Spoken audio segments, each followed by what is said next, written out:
Assalamualaikum Pak Din. Waalaikumsalam Pak Denis. Bagaimana kabarnya hari ini Pak Din?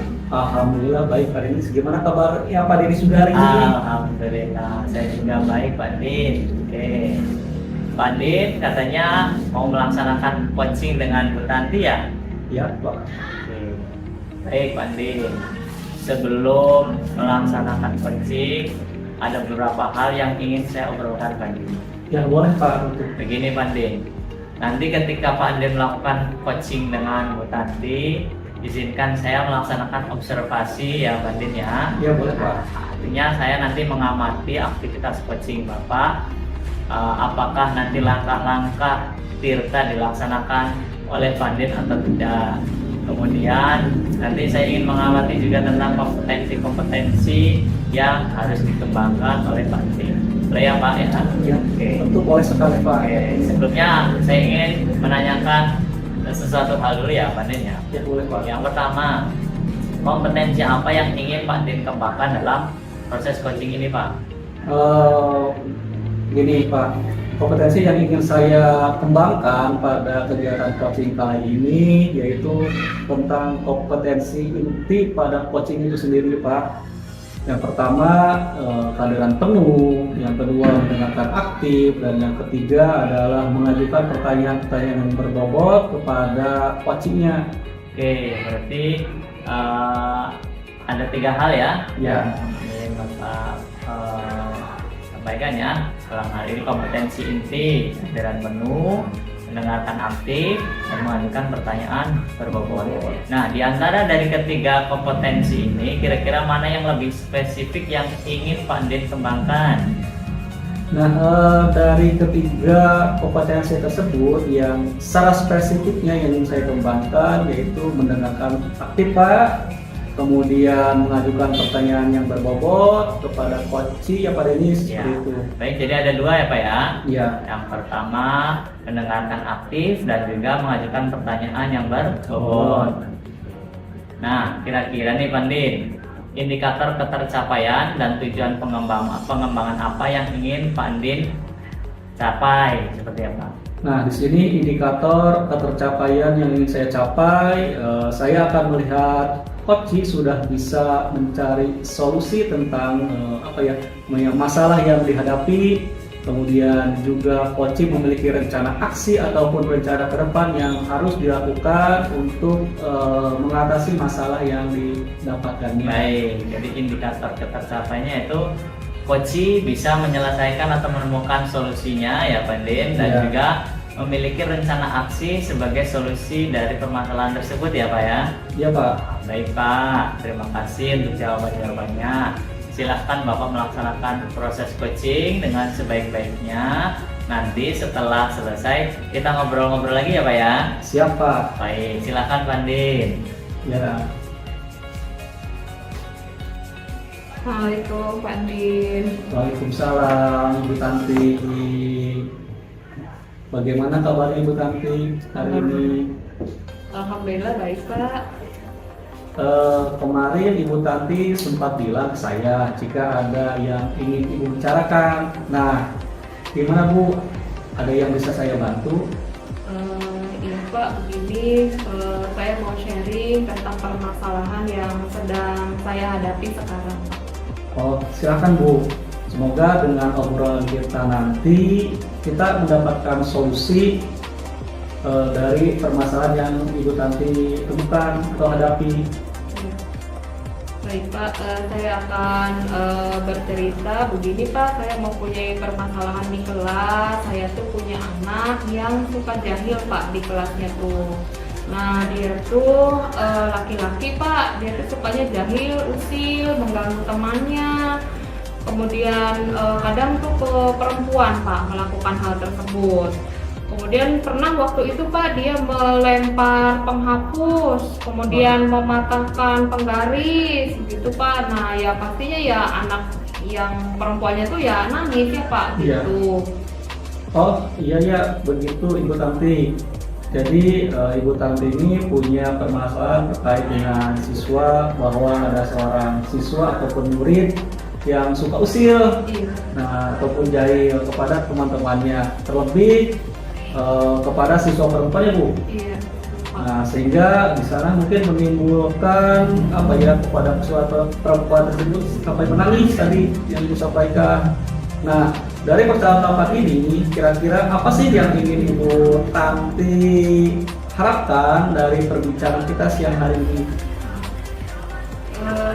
Dari percakapan ini saya berharap Pak mendapatkan solusi bagaimana caranya merubah sifat atau sikap dari anak tersebut Pak, jadi lebih baik lagi, kemudian punya perilaku yang baik dan mungkin malah bisa menolong sesama temennya begitu Pak. Oh iya, jadi berperilaku lebih baik lagi, tidak mengganggu temannya seperti itu ya Bu. Iya. Kemudian bisa juga berperilaku baik, bisa saling tolong menolong ataupun seperti itu ya Bu yang diharapkan nantinya. Nah, sekarang yang ingin saya tanyakan, kira-kira indikator baik yang menurut Ibu Tanti itu seperti apa Bu? Kira-kira indikator baik tersebut yang diharapkan? Oh iya Pak, indikator baik yang menurut saya yaitu satu, dia tidak mengganggu temannya lagi Pak.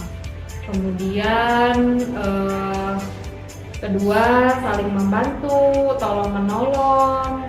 Kemudian yang ketiga, punya empati Pak. Jadi di dalam kelas tuh punya rasa empati, saling sayang satu sama lain. Kemudian berharap juga hal tersebut tuh menjadi budaya positif Pak di kelas tersebut.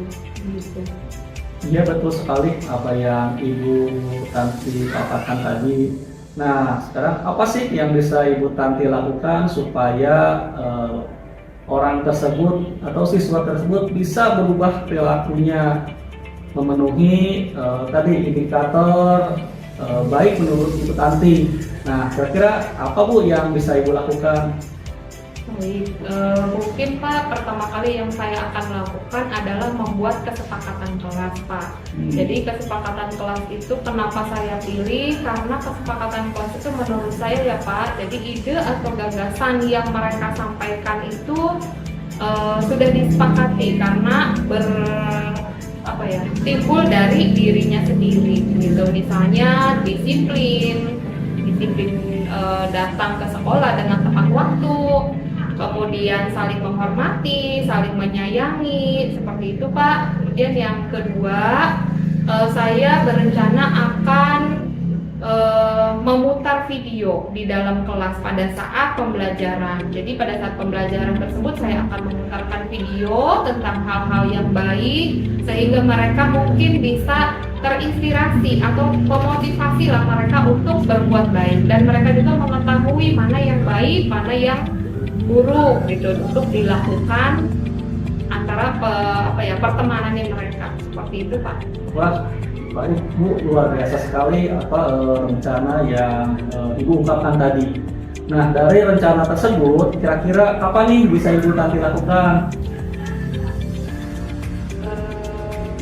Dari dua rencana yang ingin saya lakukan, pertama mungkin buat kesepakatan kelas dulu Pak, kemudian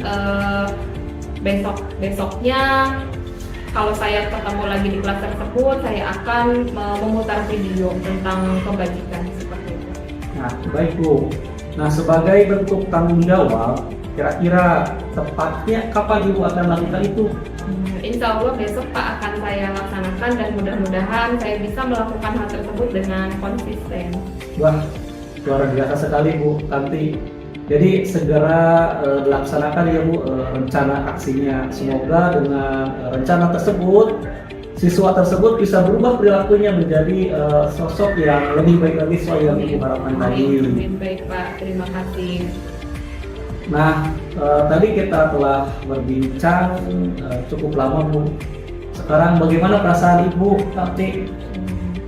Alhamdulillah Pak, saya sangat senang bisa berbincang dengan Bapak. Kemudian saya juga merasa lega Pak, seperti mendapat pencerahan khususnya untuk mengatasi solusi yang saya hadapi. Kemudian saya juga menjadi lebih termotivasi lagi supaya bisa menanamkan kebajikan gitu ya ke anak-anak, menjadi anak-anak yang punya perilaku yang lebih baik. Ya, Alhamdulillah ya Bu Tanti, tetap semangat Bu. iya, alhamdulillah. Bagaimana sekarang ada yang perlu disampaikan kembali? Sepertinya cukup Pak. Terima kasih juga atas waktunya, kesediaannya Bapak untuk mendengarkan sharing tentang masalahnya saya Pak. Ya, sama-sama Bu. Iya, baik Pak. Kalau begitu saya permisi dulu. Ya, Terima baik, Bu. kasih. Assalamualaikum warahmatullahi wabarakatuh. Waalaikumsalam warahmatullahi wabarakatuh. Baik, Pandin. Tadi sudah melaksanakan coaching dengan Bu Tanti ya. Ya Pak, Gimana? Apakah berjalan dengan lancar? alhamdulillah berjalan dengan lancar sekali Pak. Alhamdulillah kalau seperti itu. Nah, setelah melaksanakan observasi, ada beberapa hal yang ingin saya tanyakan, Pak. Ya Pak. Yang pertama, apa saja yang sudah didapatkan Pak Din pada saat coaching terkait indikator ketercapaian yang ingin diinginkan? Nah, tadi selama kegiatan coaching, saya sudah melakukan tahapan-tahapan dengan alur tirta Pak, yaitu dengan yang pertama tujuan seperti apa, kemudian identifikasi, rencana aksi, dan tanggung jawab. Kemudian saya juga menggali kompetensi dari coaching untuk menemukan solusi dari permasalahan yang dihadapi dengan cara memberikan pertanyaan-pertanyaan yang berbobot Pak. Oke, baik. Jadi Pandin sudah berhasil melakukan coaching dengan menerapkan alur tirta ya. Iya Pak. Nah, dan saya lihat juga tadi semua langkah-langkah tirtanya sudah terpenuhi. Tambah lagi ketika saya mengobservasi, Pandin juga sudah fokus, sudah hadir penuh, mendengarkan aktif dan juga menanyakan sesuatu hal yang berbobot, dan itu sudah termasuk kunci dalam coaching. Baik Pandin, untuk kedepannya nih Pandin, kompetensi apa yang ingin atau akan dikembangkan setelah melakukan proses coaching ini Pak? Nah, kedepannya kompetensi yang ingin saya kembangkan itu ingin lebih jauh lagi memahami tentang coaching ini Pak. Tentunya dengan alur tirta, supaya nanti saya bisa terapkan dalam kegiatan pembelajaran di kelas maupun berkolaborasi sekolah dengan teman-teman sejawat saya di sekolah Pak. Baik, luar biasa Pandin. Semoga kedepannya bisa lebih baik lagi ya Pandin ya. Ya, Saya Pak. selalu bisa lebih baik dalam hal melaksanakan coaching dengan penerapan alur tirta. Nah, saya kira sampai sini saja Pandin. Terima kasih atas obrolan kita ya. Iya Pak. Saya akhiri. Assalamualaikum warahmatullahi wabarakatuh. Waalaikumsalam warahmatullahi wabarakatuh. Terima kasih Pak. Ya.